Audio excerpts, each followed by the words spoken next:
अवधूत चिंतन श्री गुरुदेव दत्त सर्वांना श्री स्वामी समर्थ। आपण केलेली साधी सरळ सेवा मातेने स्वीकारली का, तर हे प्रत्येकाच्या मनात येतच असतं। तर बघा, ज्या वेळेला आपल्याला आपली सेवा मातेने स्वीकारलेली असते तर तेव्हा माता आपल्याला काही ना काही संकेत देत असतात। तर जर तुम्हालाही ह्या पद्धतीचे जर संकेत मिळत असतील किंवा अशा पद्धतीचं जे काही तुमच्यासोबत घडलं असेल तर त्यावरून तुम्ही समजू शकतात की मातेची तुमच्यावर कृपा आहे आणि मातेने तुमची सेवा स्वीकारलेली आहे आणि त्याचबरोबर माता सदैव आपल्यावर प्रसन्न आहे हे तुमच्या नक्कीच लक्षात येईल। तर ते कुठले संकेत आहेत ते आपण माहिती करून घेऊया। तर त्यासाठी तुम्ही व्हिडिओ पूर्ण पहा आणि चला तर मग आपण आता व्हिडिओला सुरुवात करूया।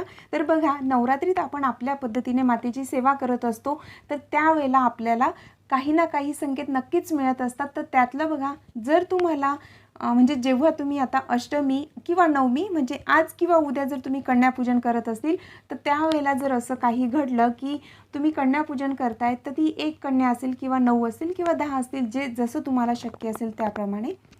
तर कन्यापूजन करतेवेळी जर अचानक एखादी लहान मुलगी की जिला तुम्ही बोलवलेलं नाही किंवा तिला बोलवायचं तुम्ही विसरले आहात किंवा ती अनोळखी व्यक्ती आहे किंवा अनोळखी मुलगी आहे की तिला तुम्ही ओळखतही नाही, अशी जर कन्या अचानक आली तर त्यावेळेला तुम्ही समजायचं की मातेने तुमची सेवा स्वीकार केलेली आहे। तर अशा पद्धतीने पूजेच्या वेळेला जर अचानकपणे एखादी कन्या आली तर ते शुभ संकेत असतात आणि मातेने तुमची सेवा स्वीकारलेली आहे आणि माता तुमच्यावर प्रसन्न आहे असं तुम्ही समजायचं आहे। त्यानंतर जर नवरात्रीत अगदी नेहमी साधी सरळ राहणारी स्त्री अगदी शृंगार केलेला असेल आणि ती तुमच्या दृष्टीस पडली अगदी नवरात्रीतल्या कुठल्याही वेळेला आणि कुठल्याही दिवशी, तर समजावं की मातेने तुमची सेवा स्वीकार केलेली आहे। आणि बऱ्याच वेळेला ती स्त्री तुमच्या ओळखीची असेल किंवा अनोळखी असेल, पण तुम्हाला अगदी पूर्ण शृंगार केलेली स्त्री जर तुमच्या दृष्टीस पडली तर तो देखील अतिशय शुभ संकेत मानला जातो। आणि त्याचबरोबर स्वप्नात जर तुम्हाला कमळाचं फूल दिसलं असेल आणि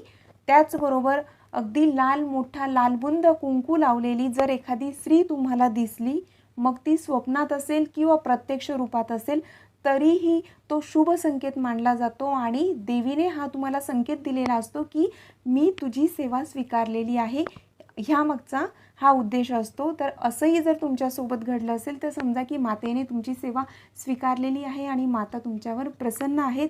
आणि त्यानंतरचा अजून एक संकेत म्हणजे बघा, हे देखील खूप महत्त्वाचं आहे की ज्या वेळेला तुम्ही जे काही नवदुर्गाचे पाठ वाचत असतात, दुर्गा सप्तशतीचे पाठ वाचत असतात किंवा सिद्धकुंजिका स्तोत्र असेल किंवा कुलदेवीचा मंत्र जप करत असतील, तुम्ही जी काही सेवा करत असतात आणि त्यावेळेला जर तुम्ही देवीला जे फूल अर्पण केलेलं असेल किंवा जी फुलांची वेणी असेल, आपण देवीला वेणीही अर्पण करत असतो, तर बघा फूल असेल किंवा वेणी असेल तर ते जर देवीला अर्पण केलेलं फूल खाली पडलं तुम्ही सेवा करत असतात त्यावेळेला, तर ते फूल असेल किंवा वेणी जर खाली पडली तर समजायचं की मातेने तुमची सेवा स्वीकारलेली आहे।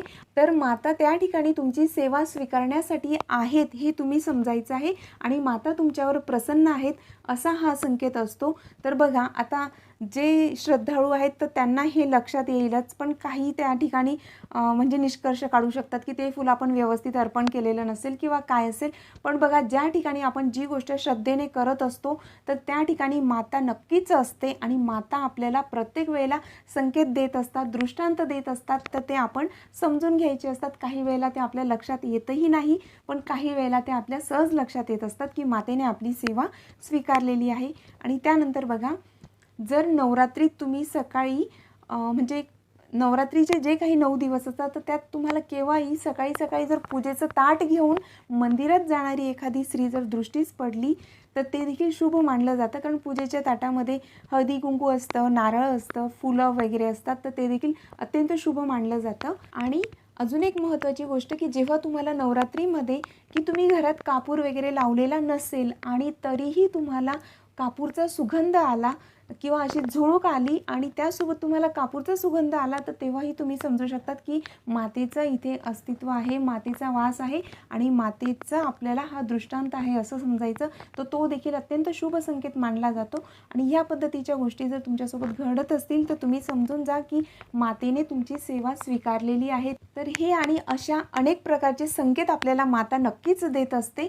तर ते प्रत्येकाच्या बाबतीत वेगळेही असू शकतात, पण ते आपण लक्षात घ्यायचे आहे आणि समजायचं की मातेने आपली सेवा स्वीकार केलेली आहे आणि मातेचा सदैव आपल्यावर आशीर्वाद आहे. बघा, ज्या वेळेला आपण जी श्रद्धा अगदी अंतःकरणापासून आणि अगदी मनोभावे करत असतो तर ती मातेपर्यंत नक्कीच पोहोचत असते. पण प्रत्येक भाविकच्या मनात म्हणजे आपल्या मनात असतंच की मातेने ही सेवा स्वीकारली असेल की नाही. तर ज्या वेळेला अशा गोष्टी ज्या आपल्यासोबत घडत असतील तर समजावं की मातेने आपली सेवा स्वीकारलेली आहे. तर ही माहिती तुम्हाला आवडली असेल तर प्लीज व्हिडिओला लाईक करा आणि आपल्या चॅनलला सबस्क्राईब नसेल केलं तर जरूर सबस्क्राईब करा. या अगोदर जे व्हिडिओ आपण अपलोड केलेत त्यांची लिंक तुम्हाला डिस्क्रिप्शन बॉक्समध्ये मिळेल. तुम्ही सर्वांनी अगदी वेळात वेळ काढून व्हिडिओ पाहिल्याबद्दल सर्वांचे खूप खूप मनापासून धन्यवाद. जय माता दी.